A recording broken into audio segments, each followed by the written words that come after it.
And there's also a drive, because he said, I think 2 or 3 times that he felt he had to do this. So we should explain to people that haven't seen the film that it's Philip Petit is his name, isn't it? Yes. And he's a tightrope walker. Yes. And he actually walked across the Twin Towers, obviously, before they were destroyed. Yes. And he walked back and forth 7 times. Yes. And he had to smuggle all the equipment in because he couldn't get permission. It was all done illegally. And of course, the police were on the top trying to get him off. And he would just run from one end to the other.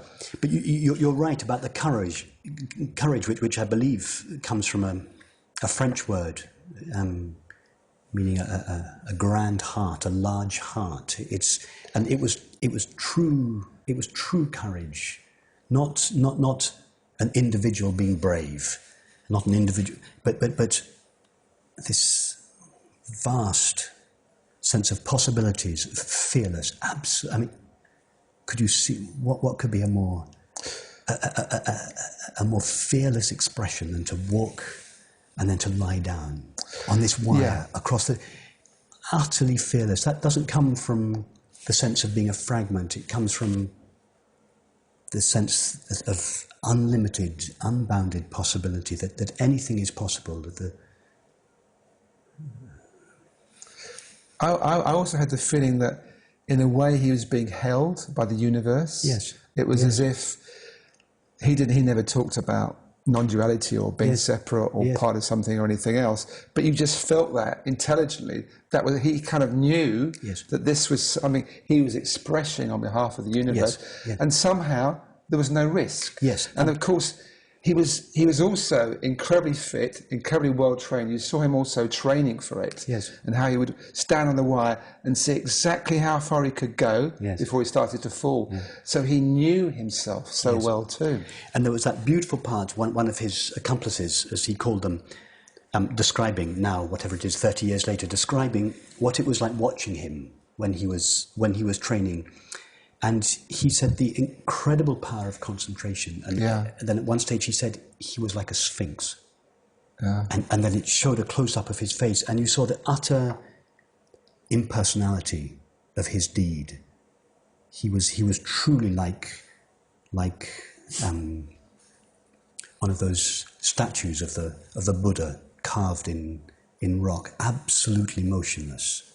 And you felt that you never worried. I noticed in the film, it never occurred to me that he would fall, exactly as you say, because he was absolutely fearless, at one with the moment, just doing what he had to do in the right place at the right time, effortlessly smiling as he walked along this wire. So I think you were also involved in the Gurdjieff movements when you were younger. Is that right? Not quite, no. Okay. The school, the college house where I first learnt to meditate, had been started by Ouspensky. Yes. After he had gone his own way from Gurdjieff. So, but by the time I arrived there, the influence from Gurdjieff from Ouspensky had really diminished, and it was a school where the Shankaracharya's non-dual teaching was being given. So no, I think it wouldn't be right to say that I was involved with the Gurdjieff and Ouspensky. And I read all of Ouspensky's books, and I learned Ouspensky's movements, the movements that he developed, which came from Gurdjieff. Was this to the De Hartmann music? To the De Hartmann music, which I loved. But really, by the time I went to College House, age 17, that influence was really on the wane, and Dr. Rawls was really trying to express more and more the Shankaracharya's non-dual teaching. Right. So this is Francis Rawls. Yes. And he became, as you said, you became your teacher. Yes. And then I think you had a turning point in the 1990s where... Yes. I had spent 25 years or so at College House and loved the Shankaracharya's teaching, and had as I said, all during that time I was reading and rereading Nisargadatta and Ramana Maharshi, but I felt something was, as I said, something was missing. And then in the mid-90s, I met Francis Lucille. And that was really a turning point for me. That was, I met him in the mid-90s, and I remember the first thing he said to me was,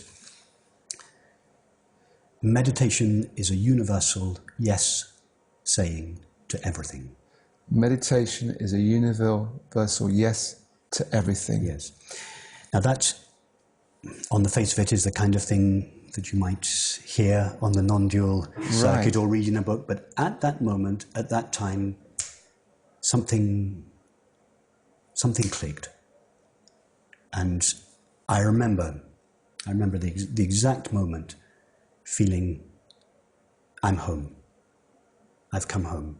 This is what the last 25 years have prepared me for, this encounter. So it's just that phrase triggered. It was that phrase. It was that phrase. Huh. It was literally the first thing I heard him say. It was the beginning of a retreat that I was on, and I heard this, and I remember a shiver going up my spine, and thinking, right there, this is, I'm home. That was the way. That was the formulation. That was the phrase that came to me. So what was the feeling inside you when this happened? The feeling. It was,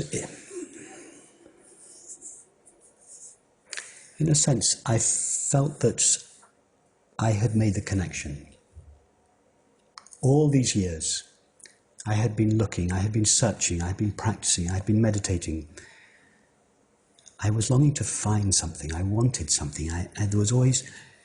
So you felt something missing it's not in a way. Here. There's something. There was a lack, a sense of lack, which sometimes grew to an intense sense of lack, but most of the time was just this low-grade feeling in the background, which was driving my life. And when I met Francis, there was a feeling that this lack dissolved. Now, I'm not saying that it just vanished once and for all, not at all. But there was a feeling that it dissolved. And I spent a lot of time over the next 10 years, these last 10 years, with him, exploring, actually, just precisely that sense of lack. So the first encounter was very important. It was very significant. I knew that it was a turning point. I knew I couldn't formulate it to myself at the time, but I knew that this was a confrontation with what I deeply wanted. Now, you used the word confrontation. Yes, that's an interesting word to use. It was a meeting with what I deeply wanted. Of course, at the time, I articulated that by saying it was the teacher, the person.